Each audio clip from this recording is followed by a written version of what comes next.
नमस्कार मित्रों, आज आपका बहुत बहुत स्वागत है हमारे यूट्यूब चैनल में।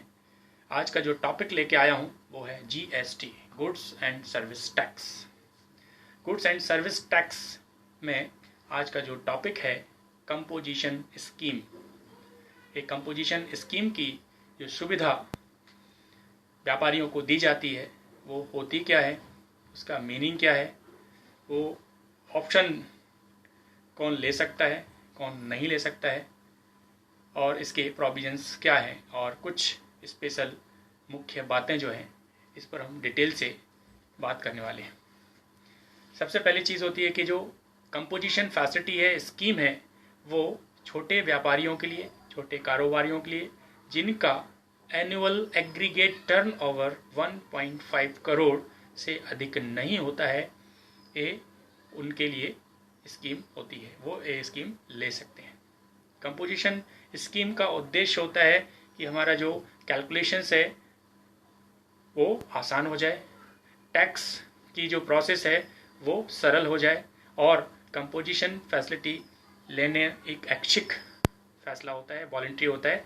ये ज़रूरी नहीं है कि हर एक रजिस्टर्ड पर्सन को ये स्कीम लेना होगी, ये आपकी इच्छा पर डिपेंड करता है। बट टर्नओवर 1.5 करोड़ अगर आप गुड्स का सप्लाई करते हैं, और अगर आप सर्विसेज का सप्लाई करते हैं तो पहले सिर्फ गुड्स सप्लाई पर ही कंपोजिशन स्कीम का फ़ायदा मिलता था, लेकिन 1 अप्रैल 2019 से सर्विसेज प्रोवाइडर को भी कंपोजिशन फैसिलिटी दी जाने लगी है, और 50 लाख रुपए तक की सर्विस अगर प्रोवाइड करते हैं तो आप कंपोजिशन स्कीम का ऑप्शन ऑप्ट कर सकते हैं। तो मीनिंग ऑफ कंपोजिशन स्कीम, उसके बाद हम टोटल एग्रीगेट टर्नओवर कैसे कैलकुलेट करना है वो सीखते हैं। उसके बाद हाइलाइट्स ऑफ कंपोजिशन फैसिलिटीज़ जो स्कीम है उसके क्या हाइलाइट्स पॉइंट्स होंगे वो हम देखेंगे। इसके अलावा detail discussion of provisions for composition schemes. इसके अलावा person eligible to opt composition schemes, person not eligible opt composition schemes, एक एक करके हम यहाँ पर देखने वाले हैं। तो मीनिंग ऑफ जीएसटी में कंपोजिशन स्कीम का मीनिंग क्या होता है। नॉर्मली अगर हम एक बात करें कि registered person under GST act 2017, तो एक नॉर्मल रेट से आपको टैक्स भरना होता है जो कि 3%, 5%, 12%, 18% और 28% होता है। इसके अलावा ये टैक्स रेट के अलावा आपको हर मंथ एटलीस्ट 3 रिटर्न फाइल करना होते हैं, एक एनुअल रिटर्न फाइल करना होता है। तो ये सारी आपको नॉर्मल अगर आप ऑप्शन लेते हैं, लेकिन अगर आप कंपोजिशन स्कीम लेते हैं तो आपको ये सारी प्रोसेस को करने की आवश्यकता नहीं होती है, और आप सिर्फ क्वार्टरली रिटर्न फाइल करेंगे। तो ये आपको ध्यान रखना है। तो कंपोजिशन स्कीम में अगर आप गुड्स और सर्विसेज सप्लाई करते हैं तो आपको इस प्रकार से एक फिक्स रेट से टैक्स देना होता है जो आप हर साल दे रहे होते हैं। तो कहीं ना कहीं आपको ये मीनिंग क्लियर हो चुका होगा। इसके बाद होता है कि अगर हम बात करें प्रोविजंस ऑफ कंपोजिशन स्कीम्स, इसके लिए हम एक एग्जांपल ले लेते हैं। एग्जांपल है कि अगर कोई डॉक्टर है या कोई मेडिकल क्लिनिक होती है, मेडिकल स्टोर होता है, और वो मेडिसिन खरीदता है 40 से 50 लाख रुपए की, वो अगर मेडिसिन परचेज करता है या सप्लाई करता है, और ये सारी मेडिसिन वो जीएसटी में रजिस्टर्ड पर्सन से खरीद रहा है, और मेडिसिन को रिटेलर को सेल करता है, अनरजिस्टर्ड रिटेलर्स को सेल करता है। तो पूरे जितनी भी कंपनीज हैं वो रजिस्टर्ड हैं, उनसे वो मेडिसिन खरीद रहा है। कहने का मतलब जो भी सप्लाई की जा रही है उसमें वो यहाँ पर उसकी जो टर्नओवर है वो 40 से 50 लाख रुपए का है, तो वो दोनों ही ऑप्शन ऑप्ट कर सकता है। फर्स्ट ऑप्शन होगा नॉर्मल टैक्सेशन, या नॉर्मल जो टैक्स रेट होगी या नॉर्मल जो प्रोविजंस होंगे वो क्या होते हैं। फर्स्ट, जब वो सप्लाई करेगा तो इनवॉइस के साथ साथ उसमें टैक्स की रेट जो 12% होती है वो भी उसमें जोड़कर लिखेगा। दूसरा, जो भी उसने जिस भी मेडिकल डिपो से या मेडिकल कंपनी से मेडिसिन परचेज की है या प्राप्त की है, उसमें जो उसने टैक्स इनपुट किया है उसकी वो नेट टैक्स पे करते समय या गवर्नमेंट को टैक्स पे करते समय इनपुट टैक्स क्रेडिट ले सकता है, और इसको मंथली रिटर्न भरना होगा। ये होता है पहला ऑप्शन। अगर वो कंपोजिशन स्कीम वाला ऑप्शन सेकंड ऑप्शन लेता है मेडिकल स्टोर वाला, तो उसको पहला जो एग्रीगेट टर्नओवर होगा उस पर 1% की फिक्स रेट से यहाँ पर जीएसटी देना होगा। ये 1% से जीएसटी ले रहा है वो बिल में नहीं जोड़ सकता, कस्टमर से नहीं वसूल कर सकता। इसको इनपुट टैक्स की क्रेडिट नहीं मिलेगी। इसको क्वार्टरली रिटर्न फाइल करना होगा मंथली के स्थान पर। और जो भी अगर कंपोजिशन स्कीम ली है तो इसको संबंधित डिपार्टमेंट को एक फॉर्म पर, निर्धारित फॉर्म पर फिल करके सूचना देना होगी। तो ये दो ऑप्शन में से कोई भी ऑप्शन ले सकता है। सपोज उसका टर्नओवर 40 से 50 लाख, सपोज मान के चलते हैं कि 47 लाख है, तो 1% के हिसाब से उसको 47,000 रुपये टैक्स देना होगा और ये उसको इनपुट भी नहीं मिलेगी और वो किसी कस्टमर से ले भी नहीं सकता। तो ये चीज़ कंपोजिशन स्कीम में आपको याद रखना है।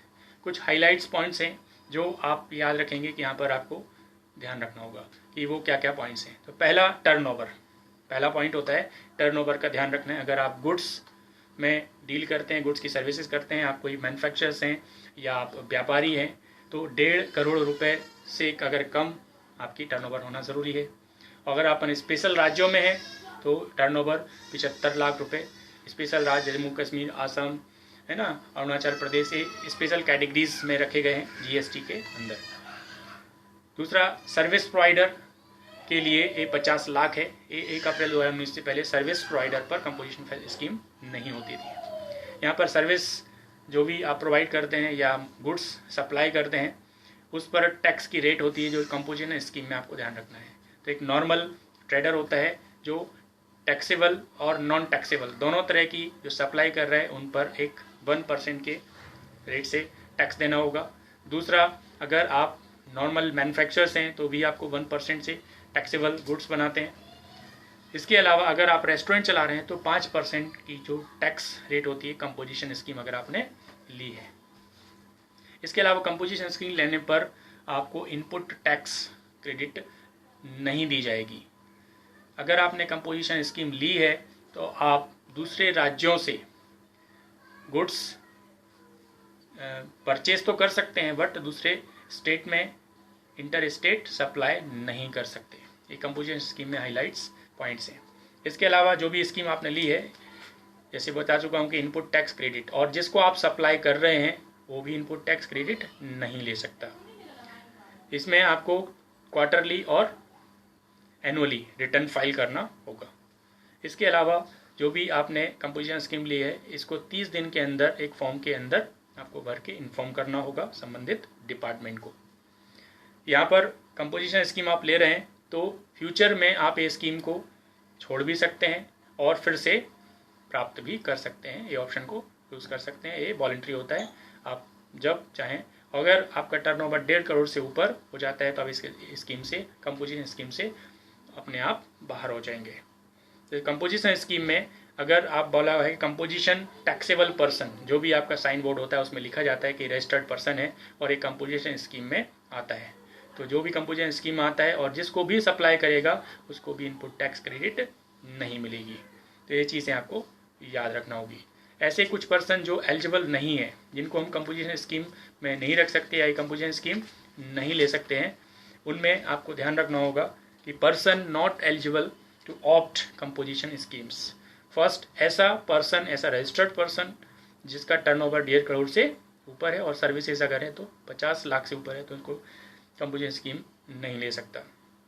मैन्युफैक्चरिंग सेक्टर में अगर देखें, पान मसाला, तंबाकू और इस प्रकार से अगर आइसक्रीम, ये सब मैन्युफैक्चरर्स हैं, इनको कंपोजिशन स्कीम का फ़ायदा नहीं मिलता या नहीं ले सकते। सर्विस प्रोवाइडर का टर्नओवर 50 लाख से ज़्यादा हो तो कंपोजिशन स्कीम नहीं ले सकता। ऐसे बिजनेसमैन जो इंटर स्टेट सप्लाई करते हैं उनको भी कंपोजिशन स्कीम का फ़ायदा नहीं मिलता है। इसी प्रकार से जीएसटी में जिन गुड्स को टैक्स फ्री का किया गया है उनके लिए भी कंपोजिशन स्कीम नहीं ले सकते। जीएसटी में जो टैक्स नहीं लगाया जाता जिन गुड्स पर, उन पर भी कंपोजिशन स्कीम, जैसे यहाँ पर जिन पर जीएसटी लगा ही नहीं जा रहा है जैसे पेट्रोल, डीजल, इस प्रकार से इन पर कंपोजिशन स्कीम नहीं ले सकते। इसी प्रकार से इलेक्ट्रॉनिक कॉमर्स ऑपरेटर्स होते हैं, उनके लिए भी कंपोजिशन स्कीम नहीं रखी गई है। इसी प्रकार से कैजुअल टैक्सेबल पर्सन, जैसे आप दिल्ली में रहने वाले हैं और राजस्थान में कोई मेला लगता है और आप वहाँ पर जाके टेम्प्रेरी सप्लाई करते हैं, वो कैजुअल टैक्सेबल पर्सन बोला जाता है, ये भी कंपोजिशन स्कीम नहीं ले सकते। और कोई NRI है वो भी कंपोजिशन स्कीम नहीं ले सकता। तो ये सारे प्रोविजंस आपको याद रखना होंगे कि क्या क्या होंगे। इसी प्रकार से टैक्स रेट के जो प्रोविजंस होते हैं अंडर कंपोजिशन स्कीम्स, तो आपको 3 तरह की रेट यहाँ पे याद रखना है। अगर कोई मैन्युफैक्चरर्स है और वो दोनों तरह टैक्सेबल और टैक्स फ्री दोनों तरह की गुड्स का जो टर्नओवर है उस पर 1% फिक्स रेट से यहाँ पर कंपोजिशन स्कीम में टैक्स देना होगा। अगर कोई ट्रेडर है और जो टैक्सेबल गुड्स में सप्लाई करता है उसके टर्नओवर पर उसको 1% देना होगा। और अगर सर्विस प्रोवाइडर है उसका टर्नओवर 50 लाख से ज़्यादा है तो 6% से उसको यहाँ पर GST पे करना होगा अंडर कंपोजिशन स्कीम। तो आपको कंपोजिशन स्कीम लेने के पहले ये सारी चीज़ें समझना पड़ेगी, क्योंकि एक लिमिट तक तो फ़ायदेमंद होता है, लेकिन अगर टर्नओवर 1.5 करोड़ के ऊपर है तो आप कंपोजिशन स्कीम से बाहर हो जाते हैं। तो अभी तक चैनल अगर सब्सक्राइब नहीं किया है तो चैनल सब्सक्राइब करें, लाइक करें, शेयर करें और घर पर रहें, सुरक्षित रहें। इसी शुभकामना के साथ बहुत बहुत धन्यवाद। नमस्कार।